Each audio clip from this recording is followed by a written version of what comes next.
Vietnam grows at 7%, the Philippines 4.5%, and Thailand just 1.6%, the worst in all of Southeast Asia. Household debt is nearly 90% of GDP. Deflation has lasted for more than a year. Industrial production has contracted for 7 consecutive months. Everyone says Thailand is finished, but at the exact same time, Amazon pours in $5 billion. Google adds another $1 billion. Microsoft signs another $1 billion investment just this April. And Zhending, the world's largest PCB manufacturer, has just invested $2 billion into a province you've probably never heard of. So who's lying to you? The economists, or the companies betting tens of billions of dollars? Watch until the end, because the answer will completely change how you see Southeast Asia. Let's face the facts directly first. No sugarcoating, no softening. Thailand's GDP growth forecast for 2026 is only 1.6%, the lowest among the major ASEAN economies. For comparison, Vietnam is growing at 7%, Indonesia at 5%, and the Philippines at 4.5%. Thailand ranks dead last in its own region. Household debt now stands at around 87% of GDP, one of the highest levels in Asia, with nearly 30% consisting of non-productive consumer loans. In simple terms, Thai people are spending most of their income repaying old debt, instead of consuming or investing.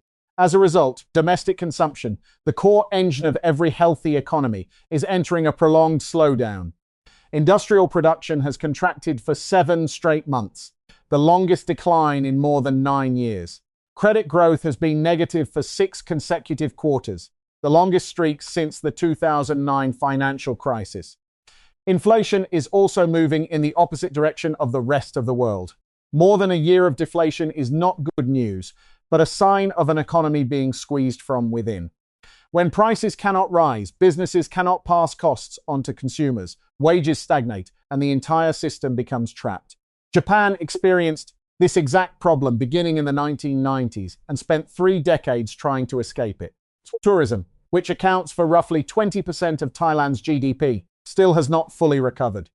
International arrivals from January to November 2025 fell nearly 8% compared to the same period the previous year.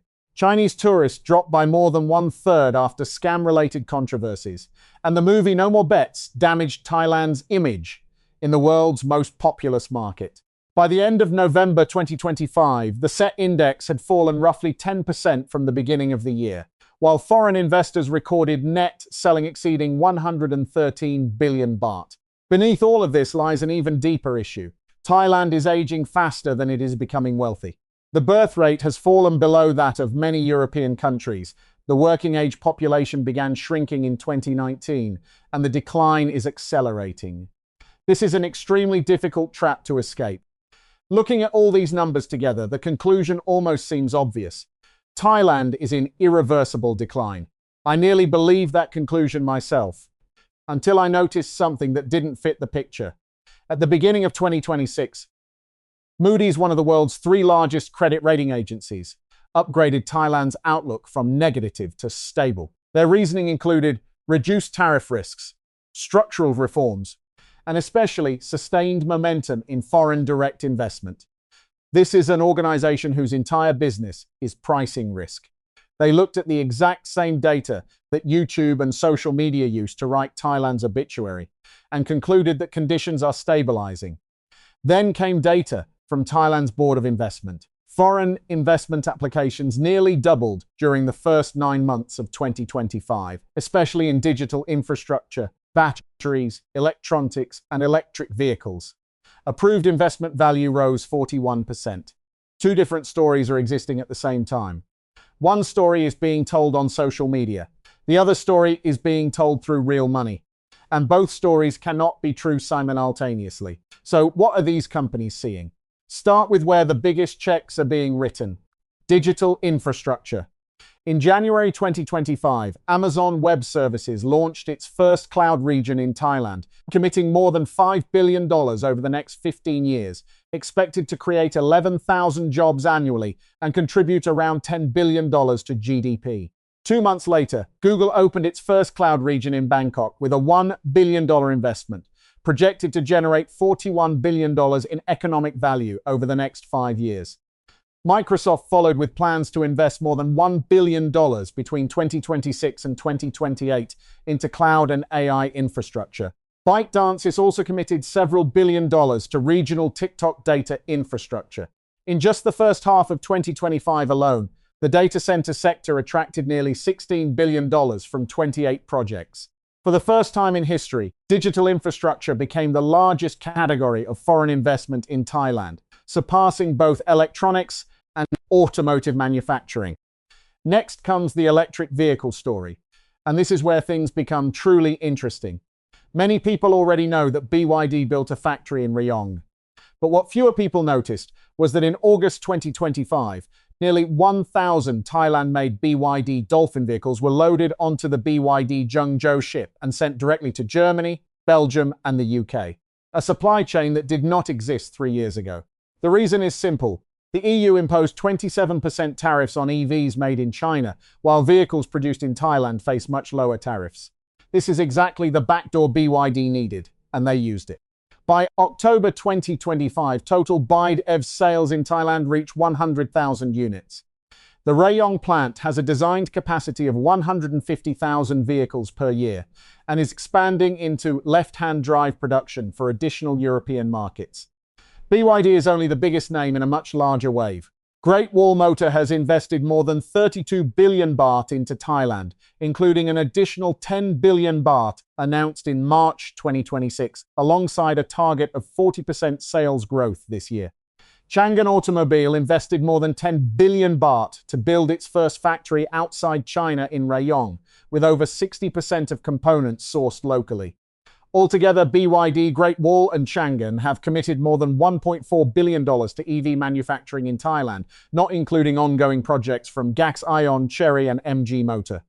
This is the China Plus One strategy becoming reality. Chinese companies are using Thailand as a launch platform to bypass trade barriers into Europe and North America. Thailand is not the final destination. Thailand is the gateway. Then there is a third industry almost nobody talks about. When you open your smartphone, laptop, or any AI server operating in the world today, inside it is a green printed circuit board. In January 2026, Thailand's BAIOI approved a 65 billion baht investment, more than $2 billion, from a joint venture led by Zhending Technology, the world's largest PCB manufacturer from Taiwan. The factory is located in Prachin Buri province and specializes in high-density circuit boards for AI servers, smartphones, and electric vehicles. The first production phase began operating in September 2025, creating 5,600 high-quality jobs. From 2023 through November 2025, Thailand's BAIOI approved 214 PCB projects worth more than 300 billion baht. As a result, Thailand has become ASEAN's #1 PCB manufacturing hub and ranks among the global top 5. Zhending's chairman stated that the Thailand expansion is central to the company's record capital expenditure strategy aimed at capturing exploding AI demand. This is not the kind of industry that appears on travel Instagram pages, but in terms of long-term economic value, it may be worth more than every luxury resort in Phuket combined. So who is right and who is wrong? The answer is, both are right, but they are looking at two different Thailands. The Thailand of yesterday is genuinely struggling. The slowest GDP growth in the region, heavy household debt, weak tourism recovery, and difficult demographics. Nobody can deny these realities. But the Thailand being built for tomorrow is an entirely different story. $16 billion in AI infrastructure from Amazon, Google, and Microsoft. Chinese EV supply chains transforming the country into a backdoor gateway to Europe. And a PCB industry quietly rising to become ASEAN's #1. And the stock market, where real money actually votes, is signaling something completely different from what you read on social media.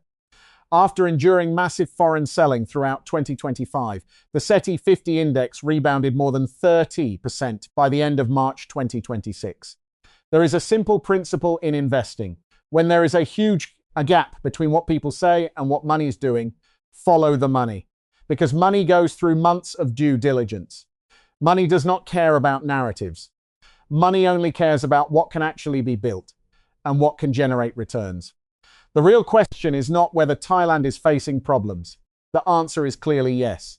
The real question is this: Are you looking at the Thailand of yesterday or the Thailand being built for the next decade?